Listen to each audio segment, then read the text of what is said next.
Is traveling to Israel safe? The answer is yes. I know that after everything you have heard in the news about Israel for the last year and a half, it is hard to visualize Israel as a tourist destination at the moment. However, if you have the chance, visiting now might actually be a really good idea because there are far fewer tourists. In this video, I will be showing you the main places you will be spending time as a tourist in Jerusalem, so you can see for yourself how calm and peaceful the streets are. So in this video, I won't be taking you to the famous sites, so no Western Wall or the Church of the Holy Sepulchre. I've done that in lots of other videos. Today I will be showing you the area with all the hotels and restaurants. I want to give you an impression of daily life here, so you can decide for yourself if this is the time to visit. I will start with safety because when it comes to traveling, that is always people's top concern. As a tourist, you will be safe and feel safe. Many Americans and Europeans have told me that walking in Jerusalem or Tel Aviv at night is much safer than in most big cities in their countries. Ask anyone who has been to Israel, and I doubt you will find anyone who says that they didn't feel safe.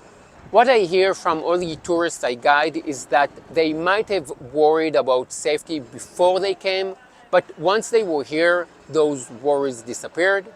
And I will say that although Jerusalem is complicated when it comes to history and politics, traveling in Israel, especially if you come for a few days, let's say 5-6 days, is very simple and easy. Both Jerusalem and Tel Aviv are tiny cities, so you can get almost everywhere on foot, which in my opinion adds great value to the experience. And no, don't worry about any mountains. Even though you've read about the Temple Mount and the Mount of Olives, they aren't really mountains, just beautiful hills that are easily walkable. To get specific on itineraries, I would suggest 3 nights in Jerusalem and 2 nights in Tel Aviv. On one of your days in Jerusalem, you can easily take a tour to Masada and the Dead Sea, which is a must. You can rent a car, take an organized tour, or a private tour. Masada is about 1.5 hours drive away. You might also choose to stay a whole week in Tel Aviv and take the train to Jerusalem or join a day tour to Jerusalem. There are also tours to Masada and the Dead Sea from Tel Aviv. When you come to Jerusalem, you will probably start here. The train station is down there, so if you arrive by train from the airport, you will come up right here. Here is the light rail station, and the bus station is inside this building. Let me add that in Tel Aviv, the area around the central bus station is not a good area, so try to avoid it after dark. But here in Jerusalem, it is perfectly fine, daytime and nighttime. What I like as an Israeli who doesn't live in Jerusalem is that every time I come here, I'm like, oh, I'm in Jerusalem now. As non-Israelis, you can't really see it, but Israelis can look at someone and from their clothes, from the kind of yarmulke they wear, or from their hat or general dress, which religious group and which political party they belong to. From here I will take the light rail 2 stations to the Mahane Yehuda market and walk from there to my hotel, since I'm going to be recommending that you book a hotel in that area. As you will quickly learn, the Israelis haven't yet learned that first you let people get off the train and then you get on the train. Although we are God's chosen people, we are far from perfect.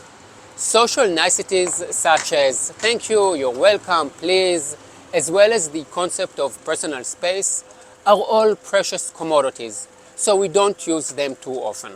So here we have the market. There are many places to eat here, but I always opt for sabich at Aricha Sabich. Sabich is a pita full of all the good stuff, egg, eggplant, potato, salad, trina.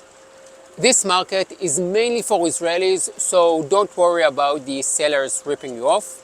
The only places you should be a bit wary of are the spice shops. Customers pay per 100 grams and they fill lots of small bags for you really quickly, and it can get very pricey. A good rule of thumb is that if a seller approaches you in English, you would better keep walking. I like to buy my spices here at Mizrahi. They have loads of great stuff, and if you are looking to take something home with you, they have plenty of good things for you to choose from. From the market, I will continue along Jaffa Road, which is the main road that leads to the Old City. Here is the junction with Haneviim Street.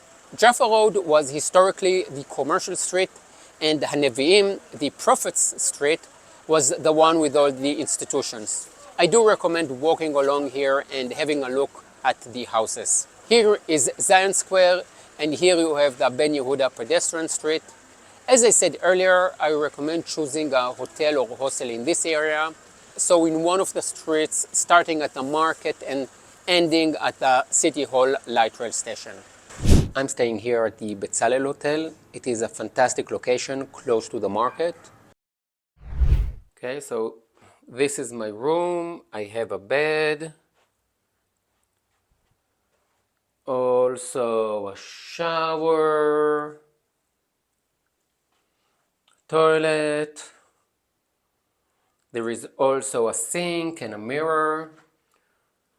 I think that my videos are a valuable source of information. However, there are travel vloggers who do better hotel reviews than me. One of the things that people love about Israel is the food. The street food is excellent, but there are also plenty of restaurants that have a lot of character and atmosphere. The service is always really friendly and informal. The music can be loud, and in my experience, most tourists like it. But for those who just want to have a quiet meal after a long day of sightseeing, there are also plenty of places to go to. I'm now going to show you a restaurant called Mahane Yehuda. This is a bit more extreme when it comes to the music, but I want to give you like an impression so you will know what it looks like.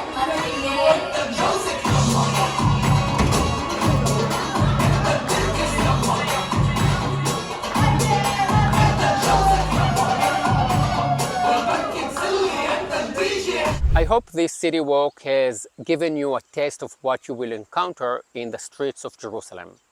Below the video, I will be leaving a link to my website with all my tips on planning your trip, accommodation, recommendations, and much more. Now, if you go to my website, you will also see that I'm selling my Jerusalem digital tours. And on my videos, I promote my Jerusalem course. The content doesn't vary that much. The digital tours are made for those who are actually traveling to Jerusalem. They will come in very useful once you are here. On a map, you can see where you are, how to walk to the next stop, and at every stop you can listen to my explanation on the site in front of you. Trust me, you need the tours because the sites in Jerusalem are not that impressive in themselves. You have to know the story behind them. The Jerusalem Crash Course, on the other hand, is for those who want to enjoy Jerusalem from their own home in Wisconsin or any other part of the world. It is where I kind of bring Jerusalem to you. Of course, you can also use it for inspiration or as preparation for a trip. And actually, I think that you might want to come when you have watched it, so you can enjoy the magic firsthand. I also added a 10% discount code for all the Abram hostels and tours, which I also really like to recommend. So if you're on a budget or just don't want to spend too much money on accommodation, my discount code will save you more than the cost of the digital tours. As you might have sensed by now, I feel strongly about Jerusalem and I want you to experience this city in one way or the other. The thing about Jerusalem is that it is more than just a city with important sites. The sites in Jerusalem are all about the core values of our society. All the links will be here below. Please like and subscribe. Yalla, come to Jerusalem. See you next week. Yalla, bye.